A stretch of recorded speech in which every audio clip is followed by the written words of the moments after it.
So what you guys been up to since last,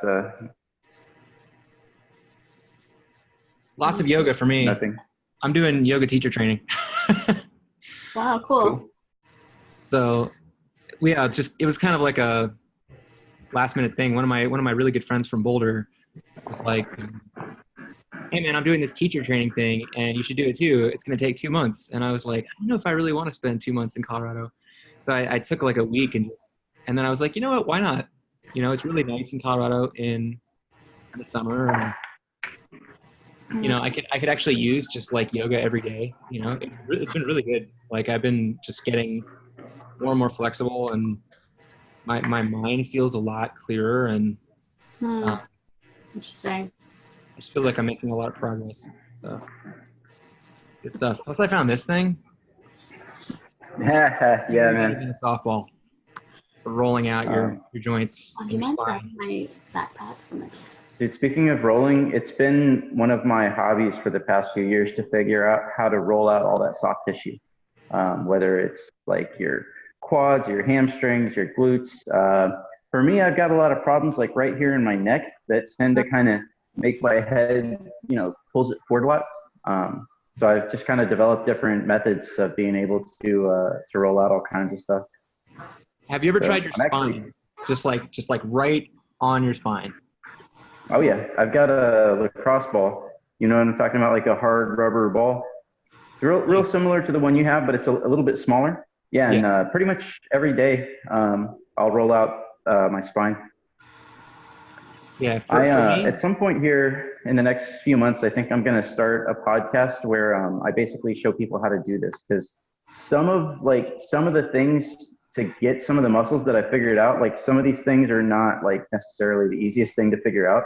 And there's some criteria that you want to meet when you're doing trigger point therapy that I didn't really find the information out there. I kind of had to figure it out. Like, for example, if you're rolling out, say, your quads, right? You need to put your quads. You don't want to have them. You don't want to have them in a unflexed or in a shortened position. Whenever you do trigger point therapy, you want to actually have that muscle group lengthened and then put the pressure on it. Because if you don't, you're just not going to get nearly as much progress from it. Well, it depends. It depends on how deep you want to go. If you lengthen the muscle before you put pressure on it, then you should be able to. Yeah, you'll get that muscle. Or let's see. Yeah. Like one of them goes deep. If you're trying to hit a muscle group, the most effective way is to lengthen the muscle and then put the pressure on it. If it's shortened and then you put pressure, you're not going to get nearly as much benefit. You're not going to get the flexibility. Yeah. One of the things actually that when it comes to yoga, I found that a lot of people will do yoga for years at a time, and they won't make a whole lot of progress necessarily in certain positions and flexibility, because in yoga, to hit a lot of those positions sort of requires that you have the flexibility already, right? And so in some cases, what you have to do is really focus on the muscle group that's tight and the joint that's tight. And once that is opened up, then you can start doing stretching. Then you can start doing more of the yoga poses to a better effect. Yeah. I don't think it's true that you have to already be flexible to do a pose. If you can get into the pose, then you're gonna get more flexibility. Especially if you're activating the right things and you're breathing in the right way. You have to be doing it correctly, and you have to be like a lot of times, like in downward dog, for instance, you can push out with your hands and feet, or you can also pull in with your hands and feet. And you can also play around with like the curvature of your spine, and you can play around with filling up and deflating your lungs. And basically you just play around with everything. Eventually you'll hit something where you feel like there's some progress being made. But yeah, if you just kind of sit in the posture and don't really play around with it, you could end up in a position where you don't make any progress for a while. Yeah, for sure. It's interesting, like just all the different muscles and all the different joints that like you just don't even think about with like conventional exercising. Like, I don't know, I read a book a couple months ago about vision, And it's called Seeing Without Glasses. And the point of the book is basically that there's exercises you can do to naturally improve your eyesight. And it's all about kind of training the muscles of your eyes. Because there's like a muscle inside your eye and there's muscles around your eyes. And so it's like, the idea is that if you have like a vision problem, you can compensate for it by really training those muscles to be able to just like focus really well. And it's like, you never really think about like, I guess yoga. I read a book similar to that quite a few years ago. Mm-hmm. And yeah, they talked about you do exercises, like you'll focus on a point far off in the corner, and then you'll generalize your focus to your peripheral. And they talked about like doing a massage, like massaging your eyeball and all around your eye to help those muscles relax when they need to. Might be the same. Yeah. Sounds similar. It might be. The guy he claimed that he was an optometrist and that he had actually corrected his eyesight back to 2020 from after years of wearing glasses. Yeah, it's the same book. It's Seeing Without Glasses. Cool. Awesome. Yeah. Do you know the guy's name? I can't remember. It's been so long since I read it. I could Google it. Juan, are you on that? Oh, yeah, totally.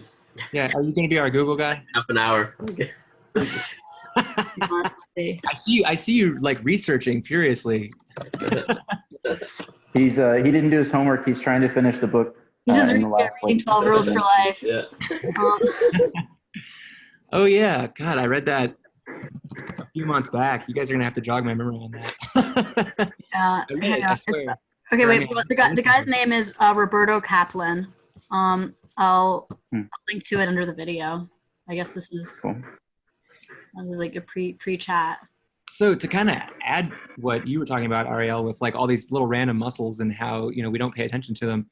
One thing that I've been discovering recently is how the jaw is actually structural. Like you can act like your head is actually structural. Like you should be able to support weight on your chin, and that's all connected to your head. That's all connected to your neck.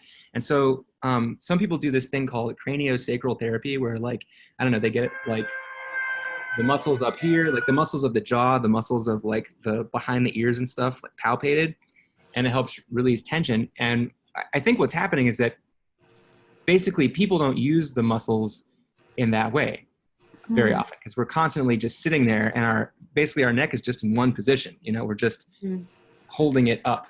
But people can do headstands. Like if you exercise the muscles in your neck and your head, they get stronger, and they can, they're very strong muscles. So what's an exercise that we can do to build those muscles? I mean, so for me, what I've been doing, and you gotta go slow because you can actually injure your neck. And this is one of those things where like doctors will be like, and actually they're telling me in yoga right now, like, don't ever tell your students to do this because they can hurt their neck and then they'll sue you and whatever. But if you're careful, you can strengthen those muscles. So one of the things that helps is back bends. So there's muscles all up here, just like there are all the way down your spine. It's the same thing. It's just smaller vertebrae and smaller muscles. So supporting weight on the back of your head. So like,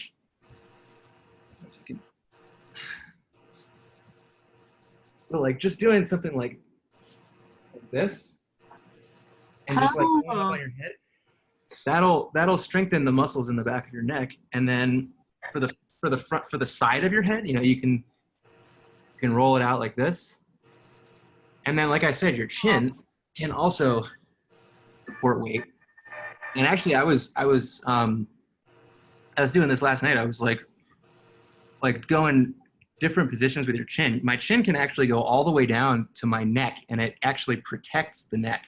And so you can like you can imagine, we evolved to be able to like wrestle, with each other and with like animals, and climb through, climb through things and climb over things and get out of tight spaces.